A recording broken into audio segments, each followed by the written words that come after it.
Hello everyone, कैसे हो आप सब। मैं हिमानी स्वागत करती हूँ आप सभी का अपने YouTube channel science study the study channel में। बच्चों, हम क्या पढ़ रहे थे कि जो मेटल्स है और नॉन मेटल्स है वो एक दूसरे के साथ कैसे रिएक्ट करती है ना। तो हमने क्या समझा था कि जो मेटल और नॉन मेटल है जब वो एक दूसरे के साथ रिएक्ट करती है तो वो आयनिक कंपाउंड की फॉर्मेशन करती है। किसकी फॉर्मेशन करती है बच्चों? आयनिक कंपाउंड की फॉर्मेशन करती है। आयनिक कंपाउंड में क्या प्रेजेंट होते हैं बच्चों? आयंस प्रेजेंट होते हैं। Means to say that positive charge present होता है और नेगेटिव चार्ज प्रेजेंट होता है। पॉजिटिव चार्ज को बोलते हैं बच्चों कैटायन। क्या बोलते हैं? कैटायन। और नेगेटिव चार्ज को क्या बोलते हैं बच्चों? एनायन बोलते हैं। Is that clear? उसके बाद बच्चों हमने एग्जाम्पल लिया था सोडियम का कि सोडियम एक मेटल है। सबसे पहले करना क्या है बच्चों, हम मेटल का या नॉन मेटल जो भी हम ले रहे हैं ना, सबसे पहले हम उसका एटॉमिक नंबर देखेंगे। क्या देखेंगे बच्चों? Atomic number. तो सोडियम जो कि एक मेटल है उसका एटॉमिक नंबर कितना होता है बच्चों? तो 11 होता है। कितना होता है बच्चों? 11 होता है। फिर इलेक्ट्रॉनिक कन्फिगुरेशन देखो, इलेक्ट्रॉनिक कन्फिगुरेशन क्या होगी बच्चों इसकी?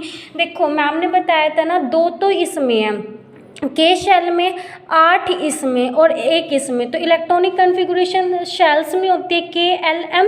3 शेल है, 1 2 3। तो पहली शेल में के शेल में आपको ये 2 इलेक्ट्रॉन दिखाई दे रहे हैं तो हम यहाँ पे लिखेंगे 2। समझ आ रहा है बच्चों? L शेल में कितने हैं? 8 और M में कितने? 1। तो टोटल हो गए ना 11। 8 और 2 10 और 1 11। समझ आ रहा है बच्चों?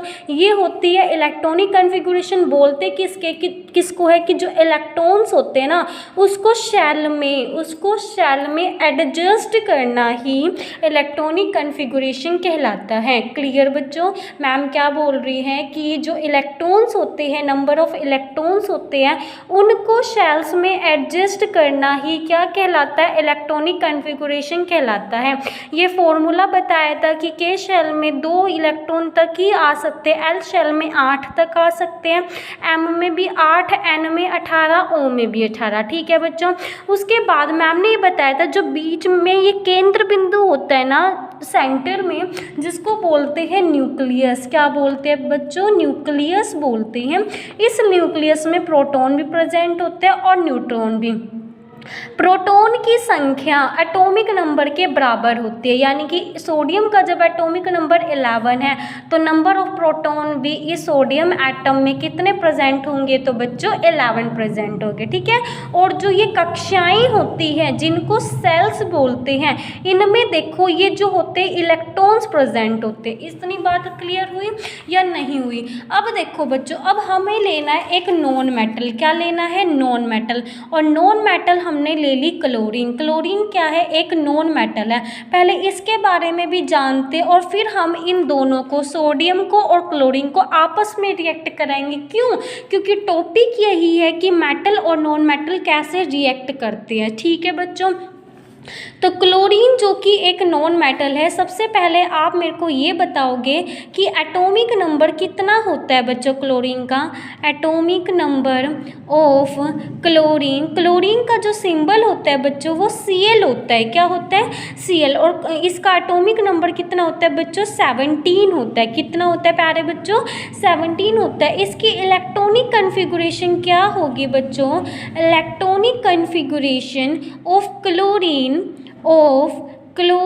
इज क्या होगी? अब मेरे को एक बात बताओ, मैम ने आपको फॉर्मूला तो बता रखा है ना कि के शेल में 2 ही इलेक्ट्रॉन आ सकते हैं, तो इसमें 2, इसमें 8, 8 और 2 10, बचे कितने? 7। और ये हो गए 7। ये होगी इलेक्ट्रॉनिक कन्फिगुरेशन 287 की। आप एटम भी ड्रॉ कर सकते हो क्लोरीन एटम कि ये बीच में तो क्या है? न्यूक्लियस। ये फर्स्ट शेल है जिसमें 2 ही इलेक्ट्रॉन आ सकते हैं। अगली शेल के शेल जिसमें 8। इसको ढंग से बनाना, ये जैसे मैंने ऊबड़ खाबड़ बनाया ऐसे नहीं बनाना बच्चों। ठीक है? 1 2 3 4 5 6 7 8। और अगली शेल में 7 इलेक्ट्रॉन, 1 2 3 4 5 6 7। क्लियर बच्चों? ये क्या है? ये क्लोरीन एटम है। क्या है ये? क्लोरीन एटम है। ये बीच में क्या है? न्यूक्लियस है, और ये कौन सी शेल है? First shell is K shell, second shell is L shell and third shell is M shell. समझ आ रहा है बच्चों? ठीक है, उसके बाद अब हमने देख लिया। अब मेरे को एक बात बताओ, इसमें नंबर ऑफ प्रोटोन भी कितने हैं? 17 है कि नहीं? नंबर ऑफ प्रोटोन कितने हैं? 17। और यहाँ पर सोडियम में नंबर ऑफ प्रोटोन कितने थे? 11 थे। समझ आ रहा है? नंबर ऑफ प्रोटोन 11 थे, नंबर ऑफ इलेक्ट्रॉन भी कितने थे? 11 थे। इतनी बात क्लियर? यहाँ पर नंबर ऑफ प्रोटोन भी 17 और जो नंबर ऑफ इलेक्ट्रॉन है, इलेक्ट्रॉन आप देख रहे हो 2, 8, 10 और 7, 17। नंबर ऑफ इलेक्ट्रॉन भी कितने हैं?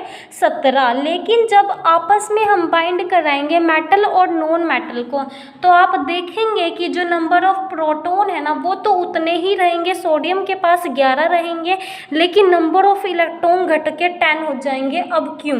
अब इनको आपस में रिएक्ट कराना है। ठीक है, ध्यान से सुनो।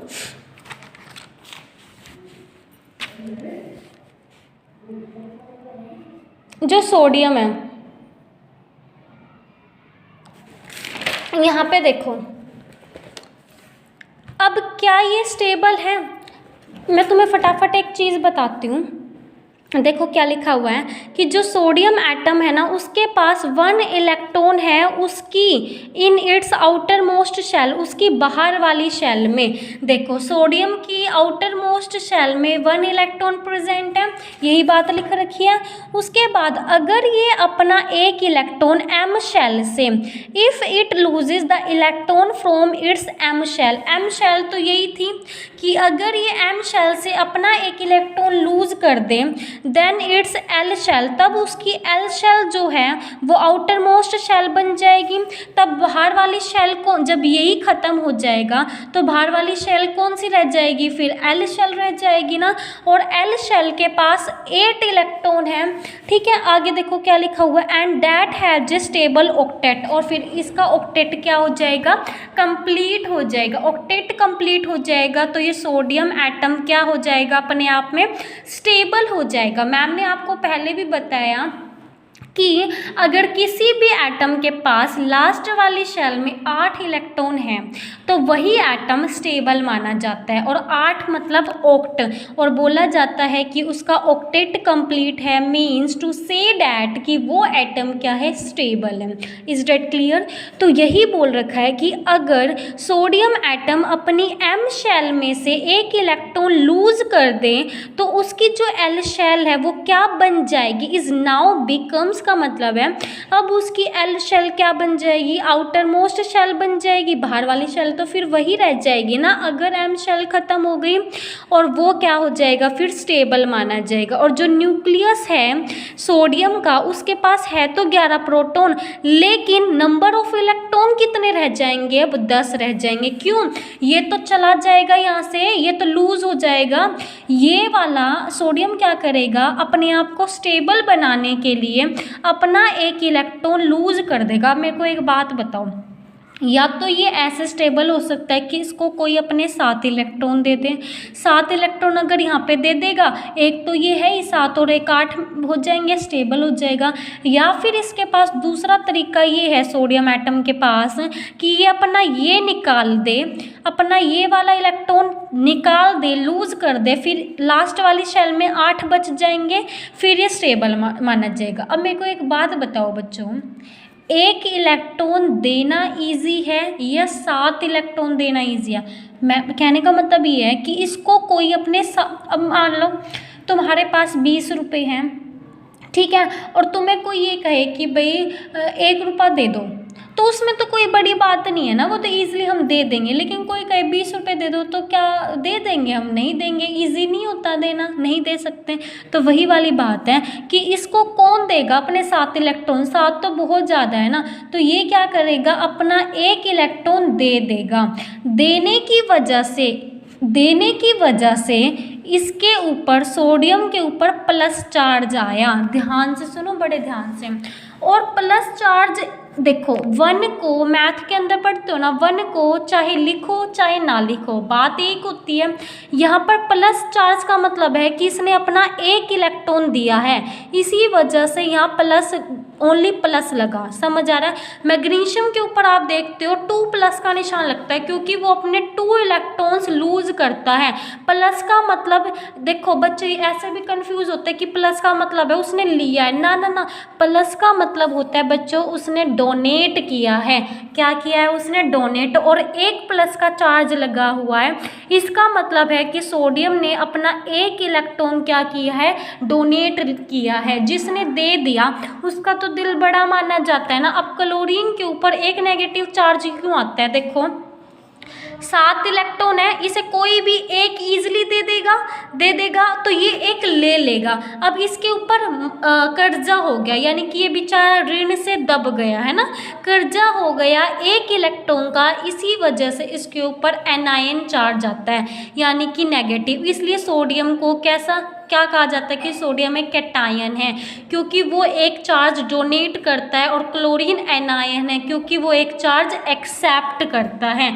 समझ आ रहा है? समझ आ रहा है या नहीं आ रहा? ठीक है, तो आगे देखो क्या लिखा हुआ है, पहले ये सारा पढ़ के बता देती हूँ फिर समझाती हूँ आगे। ठीक है, इतना हो गया। अब प्रोटॉन तो सोडियम के जो न्यूक्लियस में प्रोटॉन है वो तो 11 ही है, लेकिन उसने अपना एक इलेक्ट्रॉन डोनेट कर दिया ना, तो नंबर ऑफ इलेक्ट्रॉन जो थे वो अब 10 रह गए। ठीक है बच्चों, so there is a net positive charge giving us a sodium cation Na positive दिख रहा है। इसी वजह से सोडियम के ऊपर कैटायन चार्ज आता है Na पॉजिटिव। दूसरी तरफ अगर मैं क्लोरीन की बात करूं तो उसके आउटर मोस्ट शेल में 7 इलेक्ट्रॉन्स प्रेजेंट होते हैं। ऑन द अदर हैंड दूसरी तरफ क्लोरीन के पास उसकी आउटर मोस्ट शेल में 7 इलेक्ट्रॉन्स प्रेजेंट होते हैं। अब ये क्या करेगा? एक इलेक्ट्रॉन तो ईजिली कोई भी दे देगा ना इसको, ये एक इलेक्ट्रॉन को रिक्वायर कर लेगा, एक्सेप्ट कर लेगा अपना ऑक्टेट कंप्लीट करने के लिए।